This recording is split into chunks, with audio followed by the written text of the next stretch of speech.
ito hong barangay at SK elections, sir, nakapaghanda na po ba kayo dito? Magkano na po ang inyong nagagasta? Yes, Sir Ted, sa level po ng 1 to 10, number 9, nasa 9 na po tayo. Nung pong nagkaroon ng pagdinig nung isang linggo ang ating pong mababang kapulungan, sinabi po namin sa kanila, Sir Ted, na handang-handa ang Commission on Election sa pagsasagawa ng halalan natin ngayong darating na November 2. Sa 19 billion 57 million na meron po ang Commission on Elections ay nakagastos na po tayo ng 8 billion, Sir Ted. At lumalabas po 11 billion na lamang ang natitira natin bagamat ito po'y wala pa sa kamay ng COMELEC, ito po'y nasa DBM pa. Yung pong 8 billion, yan na po yung pag-iimprenta ng mga balota natin at pag-procure ng mga ilang election paraphernalia. Kasama na rin po, Sir Ted, yung pag-hire namin ng mga casual employees, mga EJO at syempre mga overtime ng aming mga tauhan dahil nga sa ginawa nating paghahanda para sa halalan na yan. So, yung po talagang nabili na mga gamit, gastos na hindi na po mababawi pa, meaning kapag nag-postpone o masasayang na, mga magkano inyong estimate sa COMELEC, sir?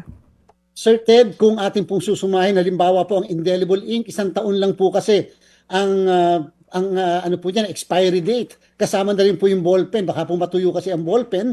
Yung po mga ipinapaskil na listahan ng mga botante sa labas ng presinto at yung listahan ng mga botante sa loob ng presinto, 100,000,000 din po yan na iniimprenta natin sa National Printing Office. Siguro po kung tayo mag-estima mga kalahati ng 8 billion, Sir Ted, ay maaari mabaliwala dahil sa kung sakali marireset at mapopospone ang ating barangay at SK elections. Okay, ang inyo pong apila sa Kongreso, they have to decide by September, right?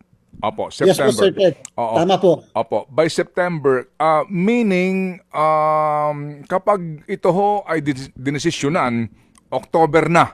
Kumbaga malapit-lapit na po sa November 2. Ano po ang mga magiging problema ninyo kung meron man? Sir Ted, kasi po tayo po ay magpa-filing na ng candidacy sa September 28 hanggang October 5. And therefore, hindi naman po siguro maganda na nag-file na ng candidacy ang mga kababayan natin, yung mga tatakbo, yung mga incumbent na gustong tumakbo muli, pagkatapos hindi natin itutuloy po yung halalan. Maganda po yung bago mangyari.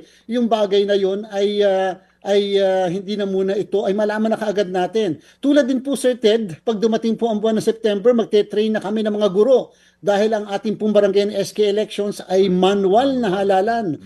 Nasanay po ang ating mga guro sa automated election and therefore kakailanganin po muli namin silang i-train para po maunawaan nila kung paano tayo mag-hold ng eleksyon. Siyempre po, Sir Ted, na andyan din po yung ibang gastos katulad ng deployment. Kasi po kahit po buwan ng September, kami po ay magde-deploy na ng mga ilang kagamitan sa mga lugar sa iba't ibang parte ng ating bansa. Siyempre po pagka tayo nag-deploy, magbabayad na tayo ng mga barko and kailangan natin ipabalik kung sakasakali yung mga gamit na yan dito po sa Manila kung saan ang galing para naman po hindi naka-standby lang doon sa mga area kung saan yun po ang magiging jump points para sa distribution.